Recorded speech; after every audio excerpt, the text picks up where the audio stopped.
This channel does not promote any violent, harmful, or illegal activities. All content provided by this channel is meant for an educational purpose only.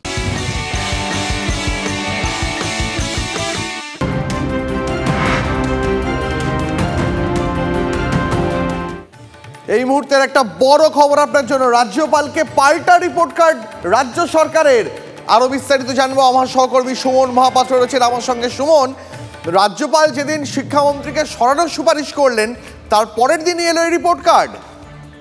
একেবারেই তাই। দেখো, রাজ্যপাল শ্রী আনন্দ বোস তিনি কয়েকদিন আগেই এক রিপোর্ট কার্ড পোস্ট করেছিলেন টুইটারে, এবং সেখান থেকে তিনি স্পষ্টভাবে দাবি করেছিলেন যে রাজ্য সরকার যে নির্দেশিকা দিচ্ছে তার কোনো ভিত্তি নেই। তার জন্য তিনি কোর্টের বিভিন্ন অবজারভেশন এবং নির্দেশের কথা সেখানে জানিয়েছিলেন।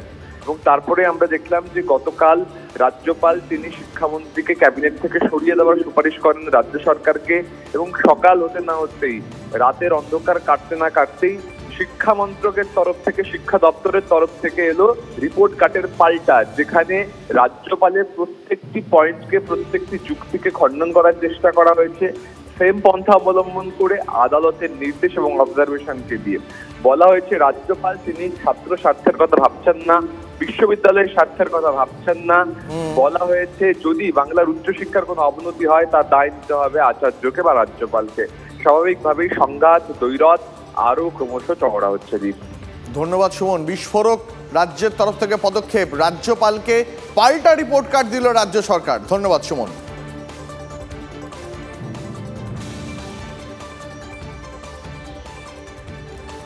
সন্দেশখালী কাণ্ডে জমা পড়া হলফনামা যদি একটা অভিযোগে সত্যি হয় তাহলে তা খুবই লজ্জার। জনস্বার্থ মামলা শুনানিতে এমনই পর্যবেক্ষণ কলকাতা হাইকোর্টের প্রধান বিচারপতির। শেখ শাহজাহানের বিরুদ্ধে যাবতীয় এফআইআর এবং চার্জশিটের নথি রাজ্যকে মুখ বন্ধ খামে জমা দেওয়ার নির্দেশ দিয়েছেন তিনি।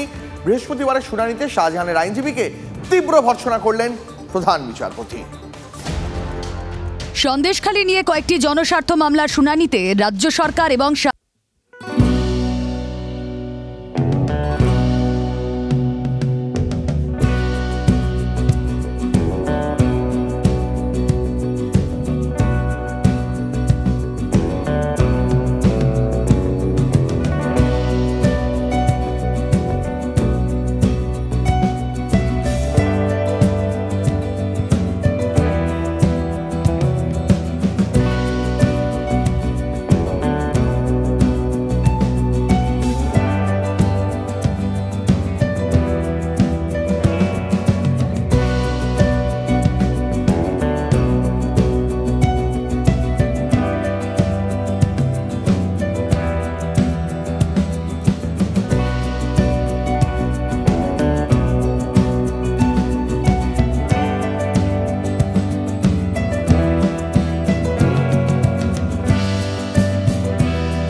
টিভি9 বাংলা।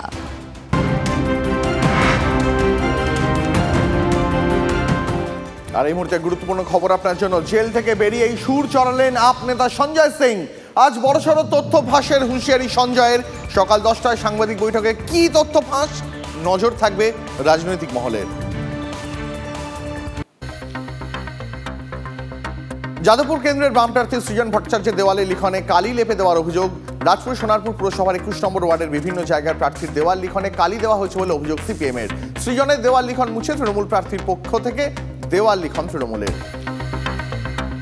আইএসএফ এর প্রার্থী তালিকা নিয়ে তাদের সিদ্ধান্তের পুনর্বিবেচনা করার অনুরোধ সৃজন ভট্টাচার্যর। ভোট ভাগাভাগি হলে তৃণমূল বিজেপি লাভ।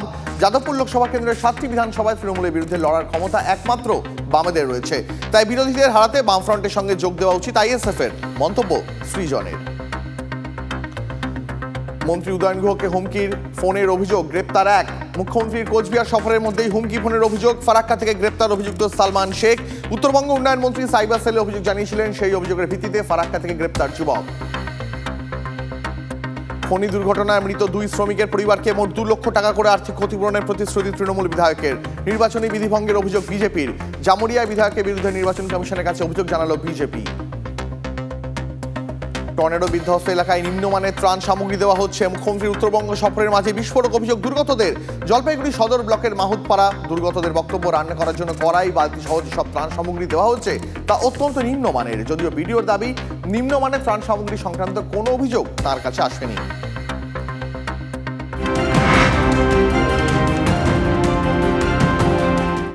একটা গুরুত্বপূর্ণ খবর আপনার জন্য। কংগ্রেসের ভোট ইশতেহারে 5 ন্যায়ের প্রতিশ্রুতি থাকতে পারে।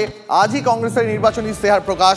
চাকরিতে মহিলাদের সংরক্ষণ, কৃষকদের জন্য প্রতিশ্রুতি থাকতে পারে ইশতেহারে।